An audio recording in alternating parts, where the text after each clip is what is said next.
Hey there, welcome back to my kitchen. I'm really excited to share this video today because I have not made a video like this yet on my channel. Today we are going to be making some recipes that only require 3 ingredients. The only ingredient that I am not including in that count is olive oil, just because I feel like most people have some type of oil to cook with. Let's go ahead and get into today's video and I will show you these super simple recipes. First up, my husband was a big fan of this one. We are making this super easy Italian Parmesan chicken. You will need to preheat your oven to 375 degrees. I'm using a cast iron skillet today just because I want to be able to transfer this pan from the stovetop into the oven. I'm adding in about 3 to 4 tablespoons of olive oil, and I'm going to let that heat up and get nice and hot while we get our mixture ready. Into this bowl, I'm adding in 1 cup of grated Parmesan cheese with 1 of these Italian dressing mixes. I'm just going to stir this together and try to break up that Parmesan a little bit. And you will notice I also have 2 chicken breasts laid out here. I was in a hurry this night and I meant to slice these chicken breasts in half. That way I would have 4 pieces of chicken, but it totally slipped my mind. So I did have some of this breading left over. But if you do choose to make this, make sure that you cut your chicken in half and make it a little bit thinner. I'm just transferring this chicken over into this Parmesan and Italian seasoning mix. I'm going to pat it onto the chicken and then move the chicken back over to the cutting board for just a minute.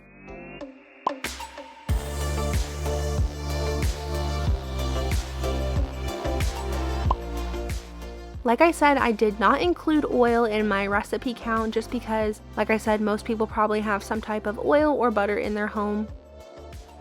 But what I did was just kind of use my spray oil to spray down my chicken, and then I'm going to re-dip it in that Parmesan cheese mixture. It actually doesn't look like there's that much on the chicken, but there actually was a pretty decent amount.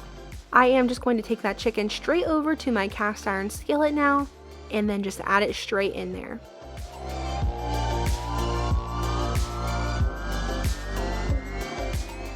Over top of the chicken, I am going to sprinkle a little bit more of that Parmesan cheese Italian seasoning mixture. Since this is cheese and it is in a nice warm skillet, it will melt a little bit and not fall off the chicken too badly. As you can see when I flipped it over, I didn't lose a ton, which was great. And then again, I'm going to sprinkle that on the opposite side. Once I flipped it over, I did go ahead and sprinkle a little bit more of that Parmesan on the top. And then this is going into the oven to bake for about 15 minutes or until the chicken is all the way cooked through in the center.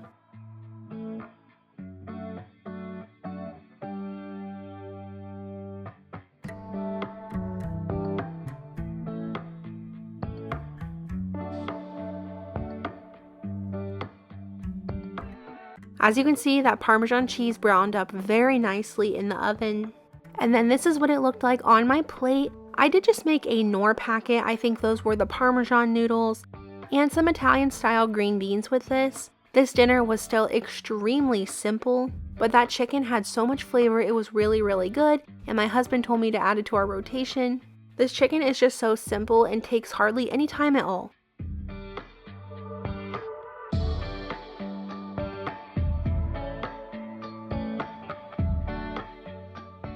Next, we are going to be making some 3-ingredient roasted potatoes. I did just go ahead and preheat my oven to 375 degrees. For this recipe, I'm using 1 package of these baby Dutch yellow potatoes. I'm just going to trim off any bad spots on the potatoes and then cut them up to be right around the same size. Most of them I quartered, some of them I had to cut into 6 pieces, but you want to try to keep them all around the same size. That way they cook evenly in your oven.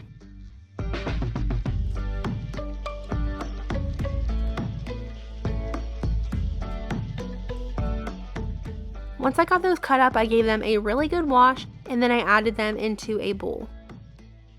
Here is the seasoning mixture we're going to be using. This is a really great all-purpose seasoning. It has onion, sea salt, garlic, black pepper, oregano, parsley, thyme, and garlic oil in it. So it's perfect to go on these potatoes. I added about 2 tablespoons of olive oil onto my potatoes first, and then I added the seasoning.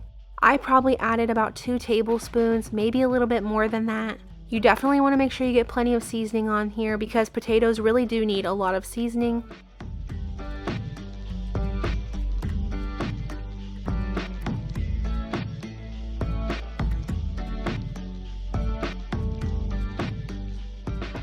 Once I get those all mixed up, I am just going to transfer these over to a baking sheet. I sprayed mine down with a little bit of nonstick spray and then added those on and tried to spread them out as evenly as I could, that way they all had room to get nice and crispy on the edges.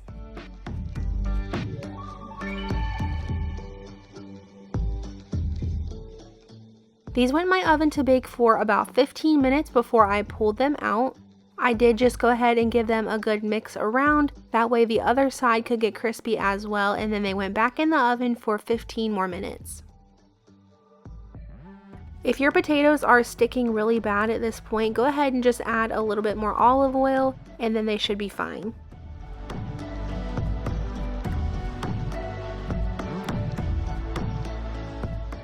Here they are after a total of 30 minutes in the oven. I just took my fork to make sure that they were indeed fork tender.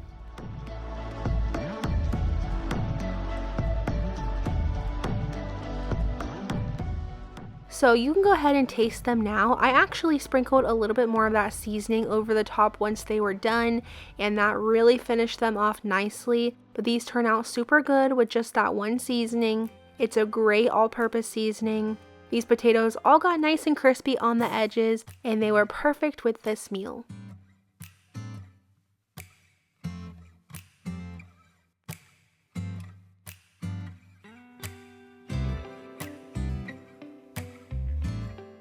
Next, we're going to be making these incredible easy 3-ingredient breadsticks. I did just start by preheating my oven to 350 degrees, and then into this bowl I'm adding in 1.5 cups of self-rising flour and 3/4 of a cup of buttermilk. This is an awesome recipe to make, especially if you bought buttermilk to go in another recipe and now you have a lot of buttermilk left over that you're not sure what to do with. These breadsticks are incredibly easy, so if you do have buttermilk left over after a recipe, try to make spaghetti or something and make these breadsticks to go along with it. I just used a spoon to get this started, and then I went ahead in with my hand and got that mixed together the rest of the way. Of course you can use a mixer, but my mixing bowl was actually dirty, so I just went ahead and used my hand. Once I got that all mixed together, I'm going to divide this into 8 equal sections.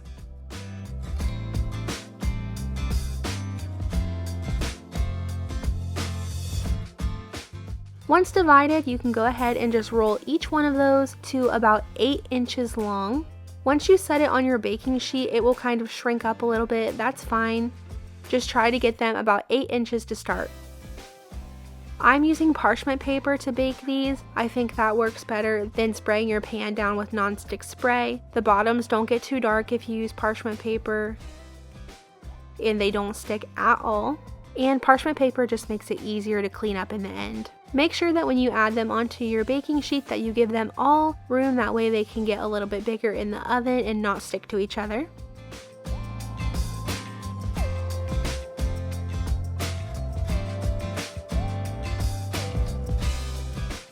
Over top of these breadsticks, we are going to be using some garlic parmesan or butter. This stuff you can buy already made at the store just like this. I'm just going to go ahead and brush some of that onto each one of these. And then these are going in the oven to bake for 20 minutes. At the 15-minute mark, I would just check on them to make sure that they are indeed baking fine. Mine did take the full 20 minutes though, and they will begin to get lightly browned on the tops.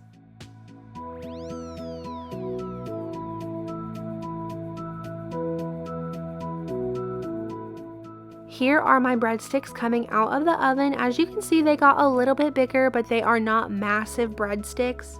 And once they come out of the oven, I'm going to add more of that garlic butter over the tops.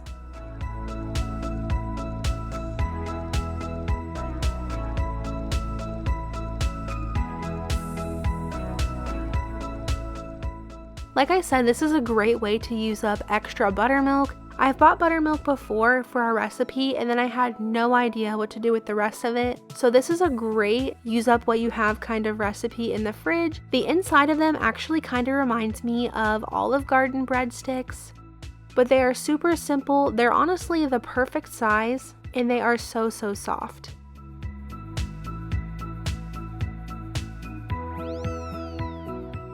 On my plate, you will probably notice I am eating some ravioli with these breadsticks. That's actually the next recipe, so now we're gonna go ahead and make this 3-ingredient ravioli bake.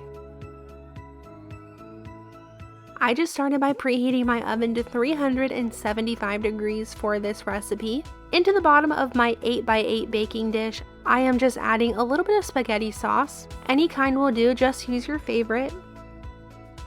Next, I'm taking 1 bag of beef ravioli. You can also use cheese ravioli, but if you use the beef ravioli, it's like you have an extra ingredient in there and you kind of get some meat in your meal as well. I'm just adding these into a nice flat layer into the bottom and then covering them with a little bit extra sauce.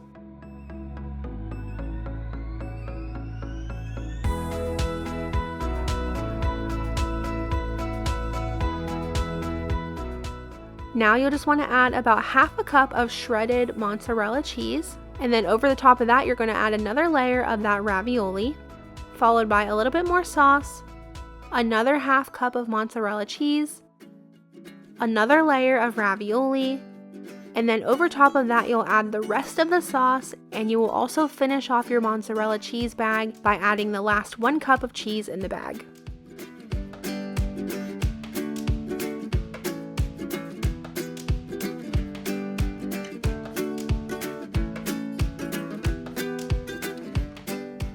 If you have foil, go ahead and add foil over top of this and bake it for 20 minutes. And then after 20 minutes, remove the foil and bake for 10 more minutes. I did not have foil, so I just went ahead and baked mine the full 30 minutes in the oven. And this is what it looked like when it was all done. Like I showed you, I made these little breadsticks to go with it. And then I also just made some broccoli and added more of that garlic butter over top of the broccoli, which turned out super good. I really hope you enjoyed these 3-ingredient recipes. All of them are still super good even though they don't have a ton of ingredients. If you haven't already, leave me a flower down in the comments below, and I would love to know if you make any of these recipes. I'll see you guys back here on Sunday. Bye!